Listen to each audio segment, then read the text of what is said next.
السلام عليكم واحلى تحية حب لأحلى متابعين. النهاردة وصفتنا مختلفة وجميلة، وإن شاء الله تعجبكم. فيها خضروات ومفيدة جدا وحلوة، إن شاء الله تعجبكم. أول حاجة كده معايا الرقاب رومي. أنا عملتها بكذا طريقة قبل كده، بس طريقة النهاردة مختلفة وجميلة إن شاء الله. أنا غسلاها بس بوريكم تغسلوها إزاي بالليمون من عند العظم كده بالليمون، وتغسلوها كويس جدا، تنقعوها في مية وملح وبتخصموه. هي مش محتاجة غير كده وخلاص. على كده لو ما عندكوش ليمون هنحتاج طماطمايه يكون بايظة مثلا او طرية خالص تستخدميها بدل الليمون. تمام بالشكل ده. تغسليها وبعدين بتغسليها بالمية وبنسيبها على جنب لغاية ما نعمل لها الخلطة الجميلة بتاعتنا. حاجة كده بعد ما غسلت الرقاب معايا بصلاية او بصلتين متقطعين صغير او مبشورين، معايا ملح وفلفل وبهرسهم بهريهم كده بايديا. بيدي طعم حلو قوي لما بتعملي الحاجه كده بايديكي، بتبقى طعمها مختلف. جربوا واعملوها بالتتبيله دي وسيبوها في التلاجة او متغطيه، عشان يعني ما تقعدوهاش كتير، بس عشان هي بصل بس انا قاعده نص ساعه لساعه، مش اكتر من كده. طالما انا حاطه فلفل اسمر ما تخافوش خالص من البصل، ما بيعملش ريحه تماما. بالشكل ده بتدي التتبيله دي بتديها يعني طعم مختلف. جربوا مع اي حاجه. البصل افركوه كده بشويه فلفل اسمر وملح قبل ما تعملوا ما ترموش اي بصل خالص. سيبوه بقى، غطوها كده وسيبوها في التلاجة شويه. نعم لغايه ما نعمل ايه، نجيب الحله بتاعتنا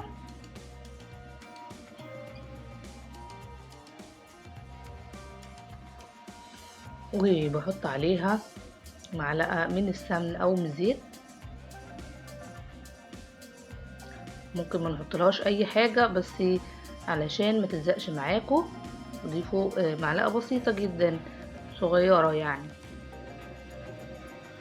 عشان ندي الرقاب بتاعتنا الصدمه بتاعتها. انتوا عارفين ان انا بحب الحاجه تاخد تشويحه كده او لون، ما نحطهاش على طول، يعني ايه شويه شويه علشان تكون الحله سخنت معاكم وتديكوا لون على طول. والبصل طبعا وكل الحاجه بتاعتنا بصوا، هي طالما مش زفره مش هتطلع معانا دم تاني خلاص. تمام بالشكل ده. وهنسيبها لغايه ناخد لون من الناحيه دي الجنب ده. بعد كده هنقلبها برضو تاخد اللون من الناحيه التانية.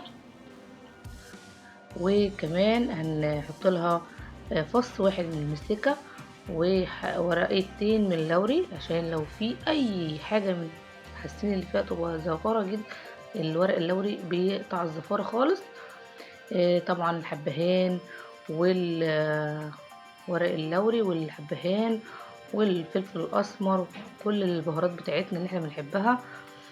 وانا عامله قبل كده 7 بهارات لكل الحاجات اللي يعني تستخدموها لاي حاجه حلوه جدا. عندي في القناه لو نزلتوا شويه كده هتلاقوها ميه مغليه. ميه مغليه يعني هي نص كوبايه. انا ساعات ما بحطلهاش ميه، هي بتطلع ميتها وتستوي من دون ميه. بس احنا لو خايفين تتلسع معانا نضيفلها نص كوبايه مع جزرايه، مع يعني كرفس لو موجود، بصلايه كبيره مقطعه قطع. احيانا بحط لها طماطمايه برضو. كل ده بيدي طعم وبيدي لها طعم حلو قوي. تمام. وبتضيفوا عليها وتسيبوها تستوي بقى، تحطوا عليها وتسيبوها تستوي مع براحتها لما نشوف هنعمل ايه تاني مع بعض. انا بحط لها كل البهارات بتاعتها اللي انا قلت عليها، الفلفل الاسمر والملح والحاجات دي كلها، ونغطي عليها ونسيبها تستوي مع بعض. انا عندي هنا بطاطس قطعتها مكعبات وجزر وطماطم وفلفل الوان وفلفل اخضر اللي موجود. احنا ممكن كمان لما استوت الرقاب معايا اهي، آه هنحطها. ممكن كمان يكون عندكم بطاطس صغيرة، ممكن تغسلوها وتنضفوها وتحطوها بقشرها، بتدي طعم برضو حلو.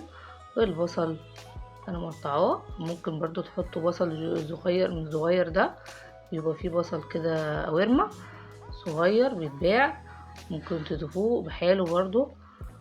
عشان ايه؟ انا مسوية الرقاب حلو، فالحاجة مش هتاخد سوا معايا، والبطاطس بتستوي على طول، كل الخضروات دي بتستوي على طول، مش هتاخد سوا.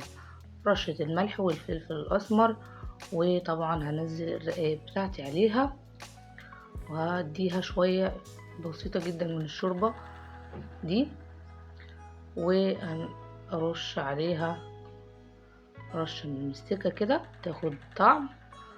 وهندخلها الفرن لما نحط لها طماطمايه فلفلايه، يعني حاجة كده على الوش، وهندخلها الفرن، ومش هتاخد معانا وقت ان شاء الله، تستوي معانا على طول.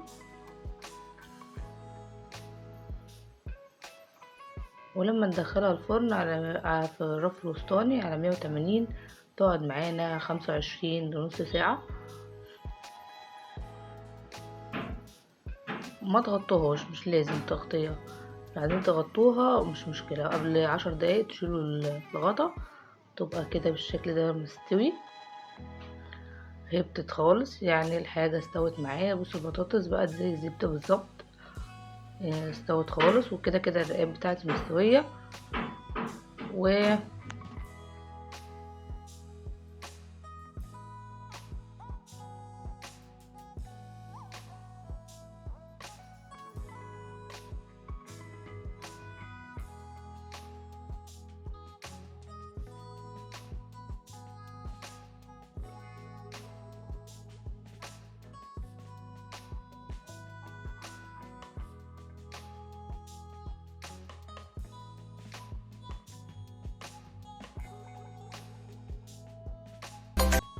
سهلة وبسيطة، يا رب تعجبكم ان شاء الله. ما تنسوش بقى اللايك والشير والاشتراك في القناة لو عجبتكم بإذن الرحمن، ويستودعكم الله، والسلام عليكم ورحمة الله.